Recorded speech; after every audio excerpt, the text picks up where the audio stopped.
أعوذ بالله من الشيطان الرجيم بسم الله الرحمن الرحيم الصلاة والسلام عليك يا رسول الله وعلى آلك وأصحابك يا حبيب الله الصلاة والسلام عليك يا نبي الله وعلى آلك وأصحابك يا نور الله۔ میٹھے میٹھے اسلامی بھائیوں اور مدنی چینل کے ناظرین، سلسلہ قرآن کتاب ہدایت میں ایک بار پھر آپ کو خوش آمدید کہتے ہیں۔ اللہ کریم رب العزت جل وعلا مجھے آپ کو سب کو قرآن مجید کی تعلیمات اور احادیث طیبہ کی روشنی میں ہمیں اپنی زندگیاں گزارنے کی توفیق عطا فرمائے۔ نبی رحمت صلی اللہ علیہ وآلہ وسلم کا فرمان مبارک عظمت علی شان ہے کہ جو شخص جمعۃ المبارک کو میری ذات پر 100 مرتبہ درود پاک پڑھتا ہے، اللہ تبارک و تعالی اس آدمی کی 100 حاجتیں پوری فرماتا ہے۔ صلو علی الحبیب صلی اللہ تعالی علی محمد صلی اللہ علیہ وآلہ وسلم۔ مدنی چینل کے ناظرین، اس سلسلے میں ہم باقاعدہ ایک موضوع کے تحت قرآن مجید فرقان حمید کی تعلیمات اور احادیث طیبہ کی روشنی میں چند باتیں سننے کی سعادت حاصل کرتے ہیں، اور ہماری کوشش ہوتی ہے کہ وہ ایک موضوع جس کا ہم انتخاب کریں اس سے متعلقات قرآن مجید میں جو آیات مبارکہ ہیں ان کو بھی ہم سن لیں، سمجھ لیں، اور اس سے متعلق احادیث طیبہ میں رسول اللہ صلی اللہ علیہ وسلم نے ہماری کیا رہنمائی فرمائی ہے، کیا تعلیمات ہمیں ارشاد فرمائی ہیں، ہم وہ بھی سمجھنے کی کوشش کرتے ہیں۔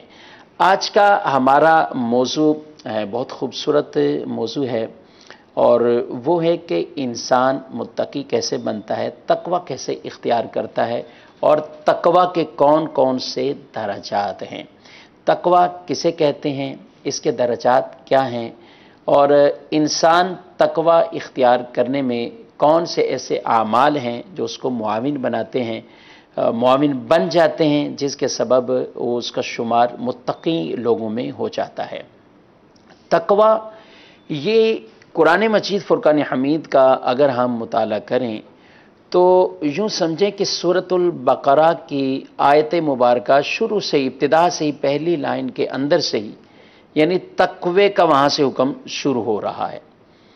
الف لام میم ذالک الکتاب لا ریب فیہ ھدی للمتقین، یہاں سے تقوی کا گویا کہ بیان شروع ہوا، اور قرآن مجید فرقان حمید کی آخری آیت مبارکہ واتقوا یوما، اس کے اندر بھی اسی تقوی کا ہی درس دیا گیا۔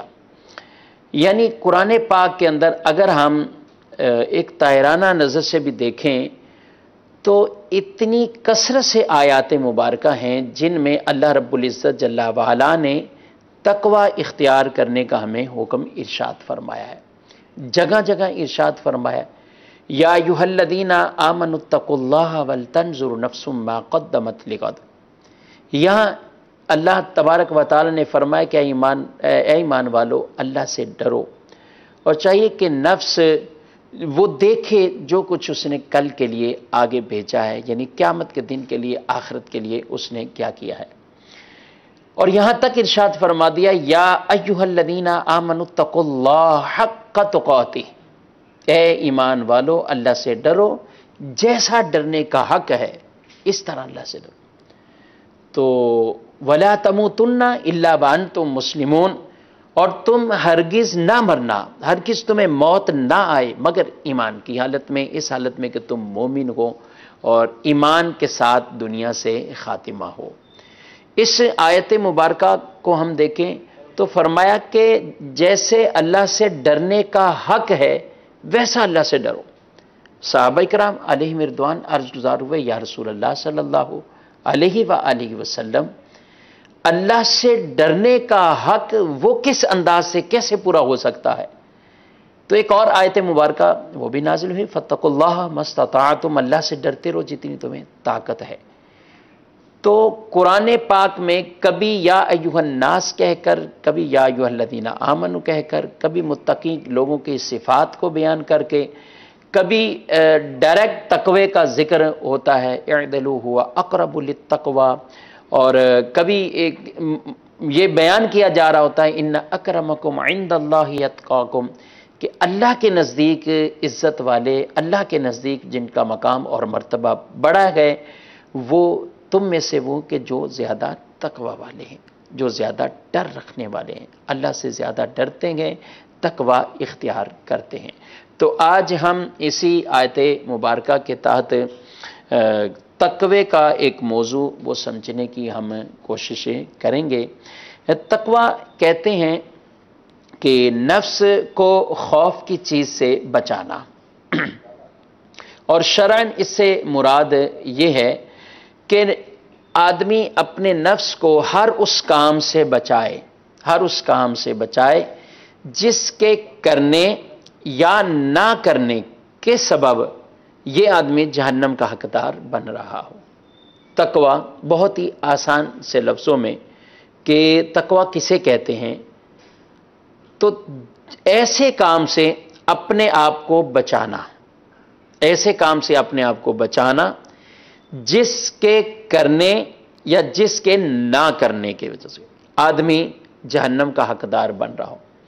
مثال کے طور پر کفر ہے، شرک ہے، کبیرہ گناہ ہے، یہ وہ افعال ایسے ہیں کہ جن کو نہ کرنے کا حکم دیا گیا ہے کہ ہم ان سے بچیں، ان کو نہ اختیار کریں۔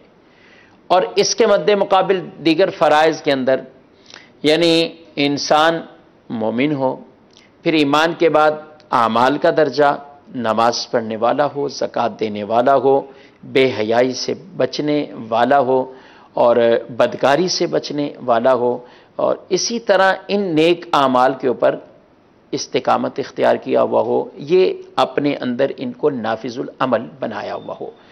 تو جو چیزیں کرنے سے اور جن کے نہ کرنے سے، یعنی جن کا حکم دیا ہے کہ یہ اعمال ہم کریں، تو انسان اس طرح ان اعمال کو کرتا جائے، یہ اس کو تقوی کے مراتب اختیار گویا کہ یہ کرتا جائے گا۔ اور جن کے لیے حکم یہ ہے کہ ہم وہ اعمال نہ کریں، تو وہ انسان اس سے بچتا رہے۔ جب یہ اس سے بچتا رہے گا تو پھر یہ تقوی کے گویا کے مراتب اختیار کرتا جائے گا، درجات پر چڑھتا جائے گا۔ بعض بزرگان دین سے یہ بھی منقول ہے کہ وہ یہ فرماتے ہیں کہ تقوی کا مطلب اور معنی یہی ہے کہ اللہ تبارک و تعالی تمہیں ایسی جگہ نہ پائے جو اللہ کو پسند نہیں، جو رب تعالیٰ کی پسندیدہ جگہ ہیں وہاں رب تمہیں دیکھے، اور جو رب کو پسند نہیں ہے ایسی جگہ، ایسے کام میں، ایسے کسی عمل کے اندر تم مبتلا نہ ہو، تو یہ کہلاتا ہے تقوی کہلاتا ہے۔ اور قرآن پاک اگر ہم پڑھیں تو کتنی آیات مبارکہ ہیں جن میں واضح طور پر قرآن مجید میں ان تقوی کا درس دیا گیا۔ ابتداً ہم نے ایک دو آیات مبارکہ شامل کی، مزید ایک اور آیت مبارکہ سنتے ہیں کہ اللہ تعالیٰ کیا ارشاد فرما رہا ہے۔ فرمایا یا ایھا الذین آمنوا اتقوا اللہ وقولوا قولا سدیدا، اے ایمان والو اللہ سے ڈرو، اے ایمان والو اللہ سے ڈرو اور سیدھی بات کرو۔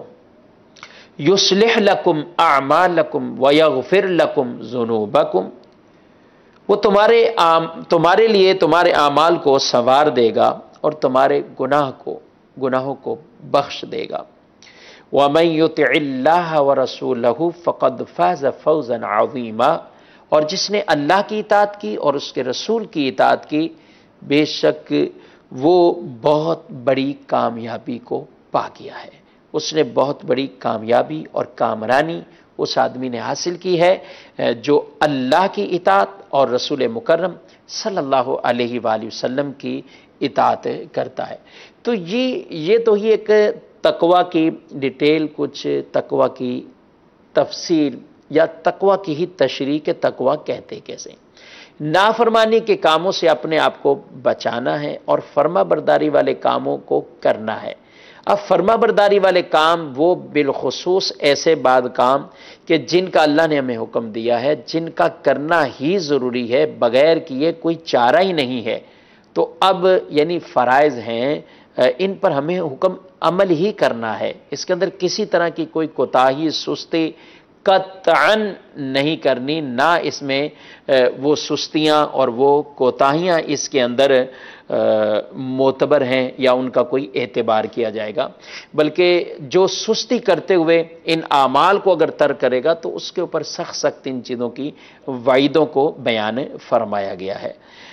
نبی کریم صلی اللہ علیہ وآلہ وسلم، ایک حدیث ہے، آپ صلی اللہ علیہ وسلم نے ارشاد فرمایا، کوئی بندہ اس وقت تک متقین میں شمار نہیں ہوگا جب تک وہ نقصان نہ دینے والی چیز کو کسی دوسری نقصان والی چیز کے ڈر سے نہ چھوڑے، مطلب کسی جائز چیز کے ارتکاب سے ممنوع چیز تک نہ پہنچے۔ یعنی یہ بھی ایک تقوی کا ہی ایک درجہ ہے، انشاءاللہ آگے تفصیل میں کوئی عرض کریں گے۔ ایک اور حدیث پاک جس میں رسول اللہ صلی اللہ علیہ وسلم نے ارشاد فرمایا، تمہارا رب ایک ہے اور تمہارا باپ ایک ہے۔ کسی عربی کو عجمی پر فضیلت نہیں ہے اور نہ عجمی کو عربی پر فضیلت ہے۔ کسی عجمی کو عربی پر اور نہ عربی کو عجمی پر کوئی فضیلت نہیں ہے۔ فضیلت ہے تو کس اعتبار سے؟ تقوی۔ تقوی ہے جس اعتبار سے آدمی بہت زیادہ مرتبہ اللہ کے ہاں حاصل کر سکتا ہے، اور وہ تقوی یعنی یہی اللہ سے ڈرتے رہنا ہے۔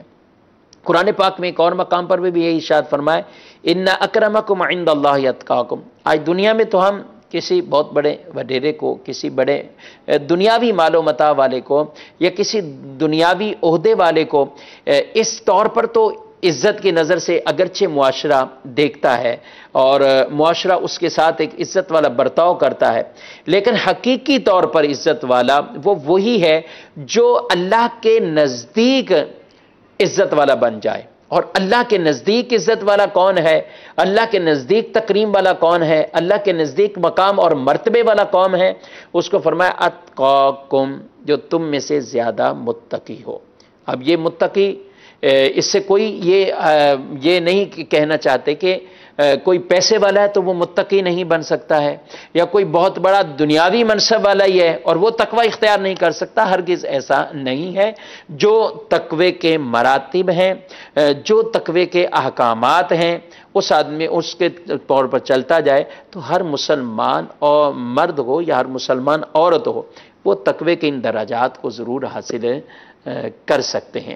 تقوی کی چند قسمیں بیان کی علماء کرام نے، اور اس میں ایک عام لوگوں کا تقوی کیا ہے، عام بالکل عام عوام جسے کہیں، تو سب سے ایک جو درجہ ہے کہ آدمی اپنے آپ کو کفر سے بچائے رکھے، یہ بھی تقوی کا ایک درجہ ہے، اور اس اعتبار سے بہت بڑا اور عظیم درجہ ہے کہ اس آدمی نے کفر اور شرک کی لعنت کو اپنے آپ سے دور کر دیا۔ بہت بڑا درجہ ہے تقوی کا، یہ اختیار کرنا کہ آدمی اپنے آپ کو کفر سے بچائے، چاہے وہ غیر مسلم تھا، کلمہ پڑھ کے مسلمان ہو چکا ہے، کسی کفر شرک میں تھا اور وہ اس سے توبہ تائب ہو کر دامن اسلام سے وابستہ ہو چکا ہے، تو یہ پہلا درجہ ہے کہ جس نے اپنے آپ کو کفر سے بچا لیا۔ یہ عام عوام کا تقوی گویا کہ کہلاتا ہے۔ اچھا، متوسط درجے کے لوگ، وہ کیا تقوی کہلائے گا ان کے لیے؟ ان کے لیے یہ ہے کہ وہ اللہ کے حرام کردہ معاملات کو رسول اللہ صلی اللہ علیہ وسلم نے جنہیں حرام کہا، یعنی شریعت مطہرہ نے جنہیں حرام کیا، ان سے بچے اور فرائض پر عمل کریں۔ مومن تو ہے لیکن ساتھ ساتھ وہ حرام والی کیٹیگری سے اپنے آپ کو بچائے رکھتا ہے اور فرائض کے اندر کسی طرح کی کوتاہی نہیں کرتا، یعنی فرائض پورے اور حرام سے بائیکاٹ ہے، حرام سے بچتا ہے، اپنے آپ کو بچاتا ہے۔ تو اس کو یہ کہا گیا کہ یہ ایسا شخص جو ممنوع کاموں سے اپنے آپ کو روک کے رکھتا ہے اور فرائض کے معاملات ہوں، واجبات کے معاملات ہوں، اس کے اندر اپنے آپ کو پیش رکھتا ہے، تو یہ متوسط لوگوں کا تقوی کہلاتا ہے۔ اور ایک درجہ جو خاص لوگوں کا ہے، یعنی خاص سے مراد اللہ کے بڑے محبوب اور پیارے بندوں کا جو درجہ ہے۔ تو ایسے خاص الخاص لوگوں کے بارے میں یہ تقوی کون سا اختیار کرتے ہیں؟ تو فرماتے ہیں کہ وہ ہر اس چیز کو چھوڑ دے جو اللہ تعالیٰ سے غافل کرنے والی ہو۔ اللہ اکبر! یہ تقوی کا درجہ یہ معدود افراد کو ہی گویا کہ حاصل ہوتا ہے جو متقین کی اعلیٰ صفات پر عمل پیرا ہوتے ہیں، متقین کے اعلیٰ درجے پر جو فائز ہوتے ہیں، ان کا ہی یہ حصہ ہے کہ جو ہر اس چیز سے اپنے آپ کو بچائیں، ہر اس چیز سے اپنے آپ کو روکیں جو انہیں اللہ کی یاد سے غافل کرنے والے۔ تو جو آدمی اتنا پرہیزگار ہو، اتنا نیکیوں کی طرف مائل ہو اور اپنے ہر اعمال کا یوں محاسبہ کیا ہوا گویا کہ کس معاملے سے میرا رب مجھ سے ناراض ہو جائے، یا کس معاملے میں میں پڑھوں اور میں اللہ کی یاد سے غافل ہو جاؤں، تو یہ اللہ کے ولیوں کی نشانی اور علامات ہوا کرتی تھی۔ تو یہ ایک بیسک 3 طرح کے درجے، عام لوگوں کا، متوسط درمیانے لوگوں کا، اور پھر آخر میں یعنی ان لوگوں کا کہ جو بہت زیادہ اونچے مقام اور مرتبے پر فیضیاب ہوتے ہیں۔ اعلیٰ حضرت امام اہل سنت رحمۃ اللہ تعالی علیہ، آپ نے تقوی کی چند باتیں آپ نے ذکر فرمائی ہیں کہ تقوی کی کتنی اقسام ہیں، کن کن اعتبار سے آدمی تقوی اختیار کرے۔ اس میں آپ نے 7 قسمیں بیان کی ہیں۔ تقوی کا معنی یعنی رکنا، اپنے آپ کو بچانا۔ تو یہاں یہ کس انداز سے اپنے آپ کو، کون کون سی چیزوں سے اپنے آپ کو بچاتا ہے؟ تو پہلا درجہ کفر سے اپنے آپ کو بچانا، یہ بھی تقوی ہے، اور اس اعتبار سے یہ بھی متقی کہلاتے ہیں۔ دوسرا یہ ہے کہ بد مذہبی سے اپنے آپ کو بچائے رکھنا، یعنی آدمی اپنے عقائد کے اندر ایسی کوئی بات نہ آنے دے اور نہ ایسا کوئی معاملہ آنے دے کہ جس کی وجہ سے وہ بد مذہبیت کی کیٹیگری میں چلا جائے، یعنی اپنے عقائد کا تحفظ، عقائد اسلامیہ کا تحفظ، نہ ایسے معاملے میں پڑے کہ معاذ اللہ کفر کے اندر چلا جائے، نہ ایسے معاملے میں پڑے کہ وہ مذہب کے اعتبار سے گمراہیت میں چلا جائے، بد مذہبیت کی طرف چلا جائے۔ تو یہ تقوی کے مین درجات ہیں۔ بہت پیاری، بہت خوبصورت بات امام اہل سنت اعلیٰ حضرت علیہ رحمہ نے یہ بیان فرمائی ہے کہ آدمی کے سب سے سر فہرست تو بات ہی یہی ہے کہ اس کا اسلام ہو تو سب کچھ ہے، کیونکہ جہاں بھی فضیلتوں کو بیان کیا، بشارتوں کو قرآن نے بیان کیا، تو وہ مومن کی قید کو بیان کیا ہے کہ وہ مومن ہو، نیک عمل لیکن مومن ہو، ایمان والے اور نیک عمل کرنے والے۔ صرف محض نیکیاں اس اعتبار سے بیان نہیں کی گئیں کہ آدمی نیکیاں تو کرنے والا ہے لیکن خدا نخواستہ اپنے کسی قول سے، اپنے کسی فعل سے، اپنے ایمان سے ہی ہاتھ نہ دھو بیٹھا ہو، اپنے ایمان کو ہی ضائع نہ کر بیٹھا ہو۔ تو ایمان کا تحفظ یہ شرط اول ہے۔ ایمان یعنی اس کے جمیع تقاضے اور کے تمام معاملات، ضروریات دین، ان سب کا اس نے تحفظ ایسا کیا ہو تو کسی طرح کے کفر کے معاملات کے اندر وہ مبتلا نہ ہوا ہو، اپنے آپ کو ان چیزوں سے بچائے رکھے۔ دوسرا بد مذہبیت سے اپنے آپ کو بچانا۔ اب یہ دونوں باتوں کا تعلق عقائد سے تھا۔ اس کے بعد اعمال کی کیٹیگری بیان کی جا رہی ہے۔ فرمایا کہ گناہ کبیرہ سے بچنا، کبیرہ گناہوں سے اپنے آپ۔ کبیرہ گناہ ہلاک کرنے والے گناہ ہیں، ہلاک کرنے والے گناہ، جس کی پوری ایک فہرست ہے کبیرہ گناہوں کو، کون کون سے گناہ جن کو کبائر کے اندر شمار کیا گیا۔ ماں باپ کی نافرمانی کرنا، قتل ناحق کرنا، کسی کا مال دبا لینا، زمین پر قبضہ، ناحق غصب کر لینا، یتیموں کے مال کھانا، یہ ایسی چیزیں جو عام معاملات کے اندر آتی ہیں کہ جو کبیرہ گناہ۔ رشوت، سود، غیبت، جھوٹ، یہ معاملات اس کے اندر کہ یہ آدمی کو کبیرہ گناہ یعنی ہلاک کرنے والے گناہوں کے اندر ڈالتے ہیں۔ اس طرح باطنی طور پر بھی کئی معاملات ہیں جس کے اندر تکبر ہے، جس کے اندر حسد ہے، جس کے اندر حب جاہ ہے، جس کے اندر ریاکاری ہے، یہ ساری ایسی چیزیں ہیں کہ جو انسان کو کبیرہ گناہوں میں ڈالنے والی، تو ہم ان کبیرہ گناہوں سے بھی اپنے آپ کو بچائے رکھیں۔ دوسری بات، چوتھی بات عرض کی فرمائی ہے کہ صغیرہ گناہوں سے بھی بچانا، صغیرہ گناہوں سے بھی اپنے آپ کو بچانا ہے۔ یاد رکھیے کہ جہاں یہ فرمایا جا رہا ہے کہ کبیرہ گناہوں سے بچانا ہے، تو نماز کو چھوڑنا یہ بھی کبیرہ گناہ ہے۔ تو مطلب یہ ہوا کہ فرائض پر عمل اور حرام کاموں سے بچانا اپنے آپ کو، تو یہ ہے ٹوٹل پھر بنے گا کہ کبیرہ گناہوں سے اس بندے نے اپنے آپ کو بچایا۔ صغیرہ سے بھی، چھوٹے چھوٹے گناہوں سے بھی آدمی اپنے آپ کو بچائے رکھے۔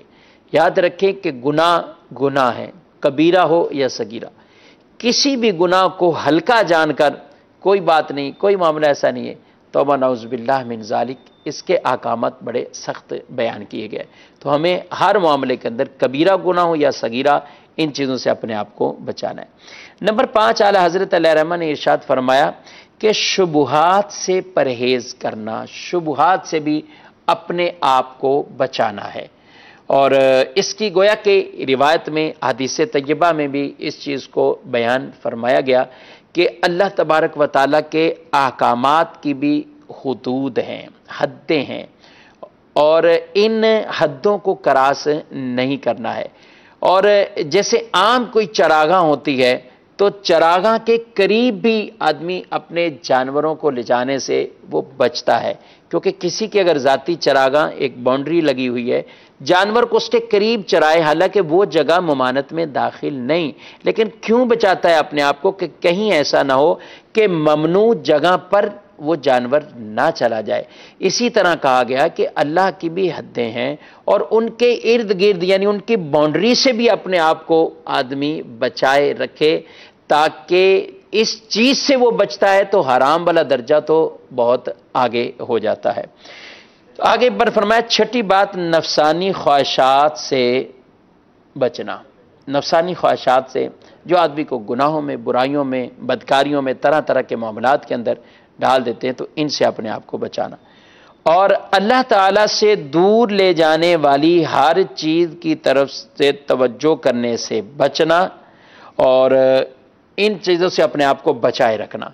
اللہ رب العالمین قرآن پاک کے صدقے ہمیں اس ہدایت کہ یہ ایسی ہدایت اور توفیق عطا فرمائے کہ ہم تقوی کے یہ مراتب ہم حاصل کرنے میں کامیاب ہو جائیں، یہ درجات ہم حاصل کرنے میں کامیاب ہو جائیں۔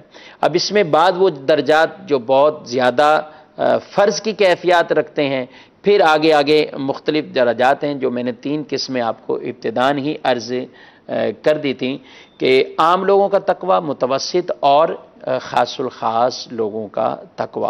یہ چند باتیں خلاصتاً چینل کے ناظرین تقوی کے حوالے سے عرض کی ہیں۔ اللہ رب العالمین جل وعلا ہمیں ان پر عمل کرنے کی توفیق عطا فرمائے۔ آپ بھی ہمارے ساتھ اس سلسلے میں شامل ہو سکتے ہیں۔ آپ اسکرین پر نمبر بھی ملاحظہ فرما رہے ہیں، اور آپ اپنے سوالات بھی ہم سے کر سکتے ہیں۔ آئیے بڑھتے ہیں آپ کی کالز کی طرف، دیکھتے ہیں کہ کیا سوال پوچھا جا رہا ہے۔ جی مفتی صاحب کی بارگاہ میں عرض ہے، تقوی کا ذکر قرآن میں کتنی مقامات پر آیا؟ براہ کرم جواب سے نوازیں۔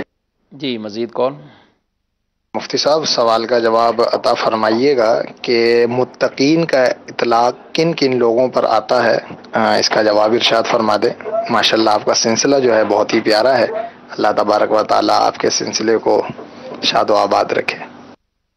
آمین، جزاک اللہ خیر۔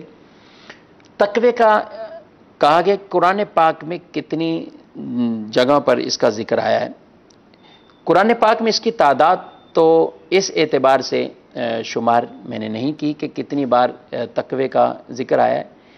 قرآن میں تقوی کہہ کر بھی کئی مرتبہ بیان فرمایا گیا، اور اس کا ارشاد ہوا ہے، اور اس کے ساتھ ساتھ قرآن پاک میں متقین کے صیغے کے ساتھ بھی ان کو بیان کیا گیا، اور عاقبۃ للمتقین کہیں فرمایا، ہدی للمتقین کہیں ارشاد فرمایا، کہیں ان المتقین فی ظلال و عیون، یعنی متقین کے ان صفات اور ان کے انعامات اللہ نے انہیں کیا عطا فرمائے ان کو ارشاد فرمایا گیا۔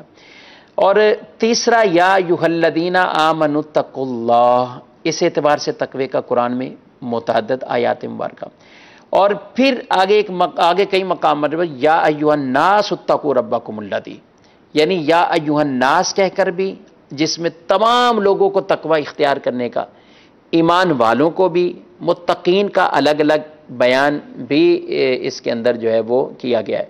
تو ہمارے جو دوسرے بھائی تھے جنہوں نے یہ کہا کہ متقین کی کون کون سی صفات ہوتی، متقین کی صفات میں قرآن پاک کے ہم پہلی ہی اسی صفحے پر، یعنی سورہ فاتحہ کے بعد سورہ بقرہ کے آغاز میں ہی اگر ہم دیکھیں تو اللہ تعالیٰ نے متقین کی چند صفات کو یہاں بھی بیان فرمایا، جہاں ارشاد فرمایا ذالک الکتاب لا ریب فیہ ھدی للمتقین الذین یؤمنون بالغیب ویقیمون الصلاۃ ومما رزقناہم ینفقون، اور اسی کے آگے وبالآخرۃ ھم یوقنون یہ بھی بیان فرمایا۔ تو متقین کی تین صفات تو اسی سورہ مبارکہ کی اس پہلے صفحے پر ہی ہے، جو غیب پر ایمان لاتے ہیں، غیب پر بن دیکھے جنہوں نے جو ایمان لائے ہوئے ہیں۔ پھر آگے ارشاد فرمایا کہ وہ نماز کو قائم کرنے والے ہیں، نماز کو ادا کرنے والے ہیں۔ پھر وَمِمَّا رَزَقْنَاهُمْ يُنْفِقُونَ، ہمارے دیے ہوئے رزق سے خرچ کرنے والے ہیں۔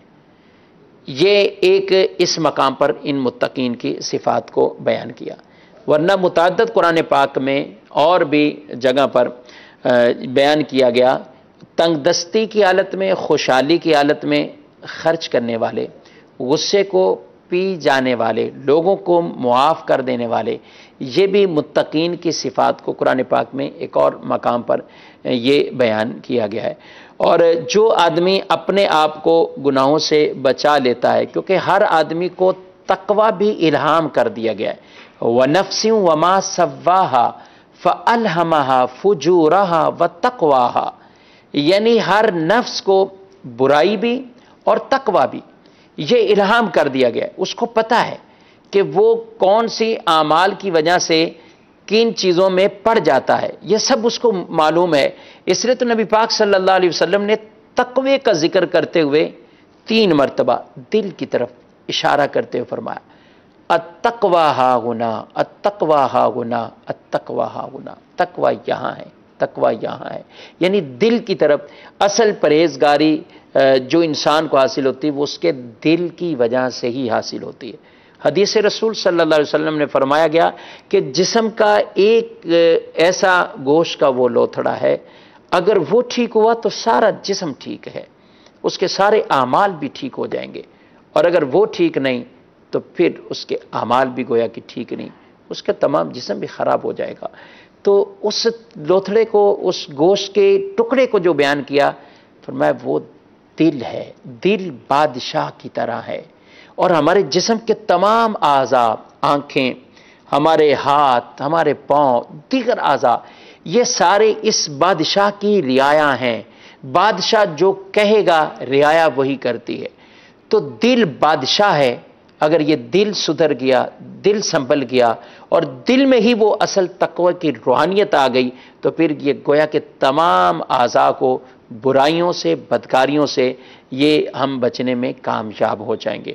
اور اگر دل ہی ٹھیک نہ رہا، اور دل سے ہی، اب دل آدمی کے اعضاء کو برائیوں کی طرف لگاتا ہے، دعوت دیتا ہے، پھر اس کے بعد آدمی برائی کی طرف جاتا ہے، پھر وہ کرتا ہے، وہ چاہے دل میں آنے والے خیالات، فَإِنَّهُ عَلِيمٌ بِذَاتِ الصُّدُورِ، اللہ تو دلوں کے راز بھی جانتا ہے، دلوں کے حالات بھی جانتا ہے، دلوں میں اٹھنے والے خیالات کو بھی جانتا ہے، دلوں کی نیتیں بھی جانتا ہے، ہمارے مقاصد اور اغراض کو بھی جانتا ہے۔ تو انسان جب بھی کوئی اس طرح کا معاملہ ہو، یاد رکھیں دل کا صاف ہونا، دل کا ستھرا کرنا۔ گناہ کریں گے دل پہ کالا داغ لگ جاتا ہے، مزید کریں گے اور لگے گا، مزید کریں گے اور لگے گا، حتیٰ کہ گناہ کرتے کرتے جب دل کالا پڑ جاتا ہے سارا، تو پھر مدنی چینل کے ناظرین نیکی کی بات انسان پر اثر نہیں کرتی۔ اللہ تعالی ہم سب کے ظاہر اور باطن کی اصلاح فرمائے۔ جی مزید کال کی طرف بڑھتے ہیں۔ یہ میرا سوال ہے، جو قصر نماز دوسری جو پر جا کے واجب ہو جاتی ہے، اس کا طریقہ کار یہ کہتے ہیں کہ ظہر کے 2 فرض پڑھو تو قصر پوری ہو جاتی، ساری نماز ادا ہو جاتی ہے، عصر کے 2 فرض پڑھو تو قصر پوری ساری نماز ہو جاتی ہے، عشاء کے 2 نفل 3 وتر 2 نفل پڑھو تو قصر پوری ہو جاتی ہے۔ تو دوسری جو مغرب کی ہے وہ پوری پڑھنی ہے، یہ قصر نماز کا یہی طریقہ ہے، اس کی بھی رہنمائی فرما دیجیے۔ جو 92 کلومیٹر دور جا کے جو سفر کی نماز ہے اس کا بھی طریقہ رہنمائی فرما دیجیے۔ وہ سنتے بھی پڑھنیاں ہوتی ہیں کہ اکلے فرض ہی پڑھنے ہوتے ہیں، اس کی رہنمائی۔ دوسرا یہ ہے کہ عورت ایام کے وقت جو روزے چھوٹ جاتے ہیں عورت کو، وہ بعد میں رکھنے ہوتے ہیں یا اس کی روزے کی معافی ہوتی ہے۔ تیسرا، روزہ رسول پر نماز پڑھنا عورت کو افضل ہے کہ روم پر پڑھنا افضل ہے؟ حرم شریف پر آ کر نماز پڑھنا افضل ہے یا روم پر پڑھنا افضل ہے؟ اس کی بھی رہنمائی فرما دی۔ جی ماشاءاللہ، 3 انہوں نے سوال بھائی نے کیے ہیں قصر نماز سے متعلق۔ دیکھیں، جب آپ اپنے علاقے سے کہیں دوسری جگہ پر ایسا سفر اختیار کر رہے ہیں کہ 92 کلومیٹر آپ نے سفر کرنا ہے، اور اب آپ اپنے شہر کی اس آبادی اور اس کے مضافات میں جب وہاں سے آپ کراس کر دیں گے، یعنی شہر کی حدود سے جب آپ نکل آئیں گے باہر، تو گویا کہ آپ پر مسافر کے احکامات لازم ہو جائیں گے۔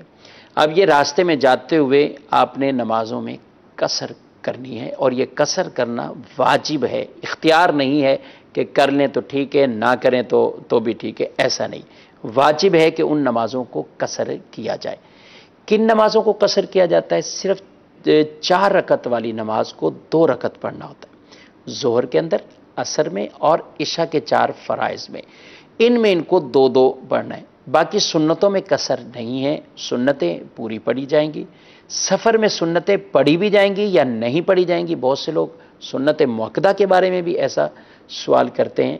تو یاد رکھیے، جب حالت امن ہو، یعنی آپ عام معمول کے اندر ہیں، ابھی آپ سفر میں ہیں، آپ 15-20 منٹ کے لیے ٹھہریں، پھر آپ کی گاڑی نے آگے جانا ہے، تو آپ سنتیں بھی پڑھیں گے، اس صورت میں آپ فرائض بھی پڑھیں۔ لیکن اگر آپ ایسی کیفیت میں کہ آپ کا قافلہ جا رہا ہے یا آپ اس سے بچھڑ جائیں گے، ایسا معاملہ، تو پھر آپ حتی الامکان اپنے فرائض کی ہی تکمیل کر لیجئے، فرض ہی پھر اس میں پڑھیں۔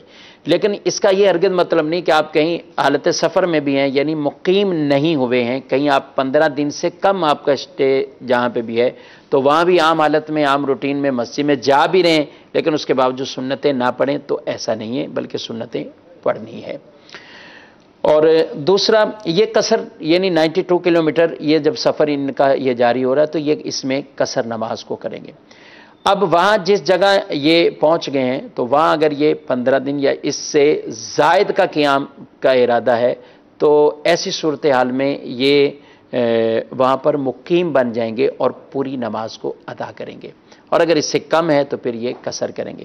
یا مدنی کے ناظرین، یا بہت ایک یہ پیاری بات یہ بھی ذہن میں آئی کہ اس وقت حاجیوں کے قافلے بن رہے ہیں، حاجی سفر کر رہے ہیں، اب کون سے حاجی کس جگہ جا پر کیا نماز پڑھیں گے، کیونکہ بعض اوقات ان پر قصر لازم ہو رہی ہوتی اور وہ قصر نہیں کر رہے ہوتے، اور بعض اوقات وہ مقیم بن چکے ہوتے ہیں اور وہ وہاں قصر کر رہے ہوتے ہیں۔ تو جہاں اتنے لاکھوں روپے خرچ کر کے حج کے لیے عزم ہے، جا رہے ہیں، تو وہاں اس چیز کا بھی ضرور اہتمام کیجئے کہ اپنی نمازوں کے بارے میں بھی پہلے سے رہنمائی لے لیجئے، ضرور اس بارے میں پوچھ لیجئے۔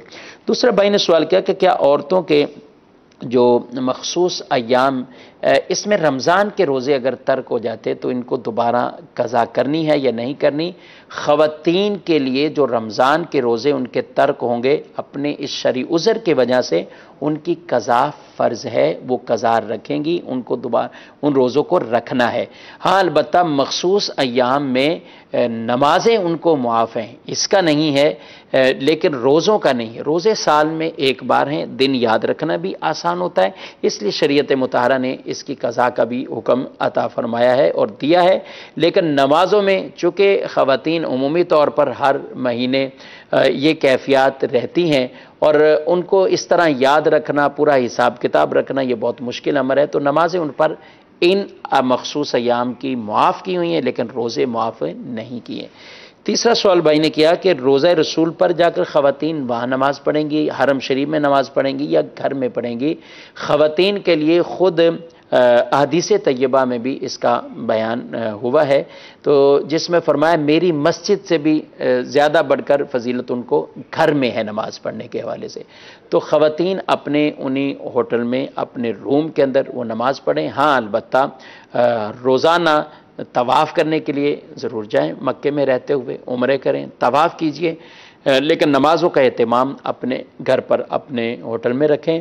اور اسی طرح جب مدینہ منورہ حاضری ہو تو بارگاہ رسالت میں روزانہ آپ حاضری دیجئے اور نماز کا اہتمام اپنے گھر پہ رکھیں۔ اس میں انشاءاللہ خواتین کے لیے زیادہ اجر ہے، خواتین کے لیے اس میں زیادہ ثواب ہے۔ مدرسہ کے ناظرین، آپ کی بہت سی اور بھی کالز وہ موجود ہیں، اور سلسلے کا وقت بھی ہمارا اختتام کو پہنچ چکا ہے۔ اس سلسلے کے بعد آپ دعوت اسلامی کے روزمرہ کی مدنی خبریں، مدنی نیوز وہ آپ سماعت کریں گے کہ دعوت اسلامی کے ذمہ داران کس طریقے سے اپنی اس مدنی تحریک کے مدنی کاموں کو آگے بڑھا رہے ہیں۔ انشاءاللہ آئندہ منگل بھی ہم ایک موضوع کے تحت پھر حاضری دیں گے، اور قرآن کتاب ہدایت میں قرآن پاک کی آیات مبارکہ کی تفسیر اور تشریح اور حدیث طیبہ کی روشنی سے انشاءاللہ علم حاصل کرنے کی کوشش کریں گے۔ آمین بجاہ النبی الامین صلی اللہ تعالی علیہ وآلہ وسلم۔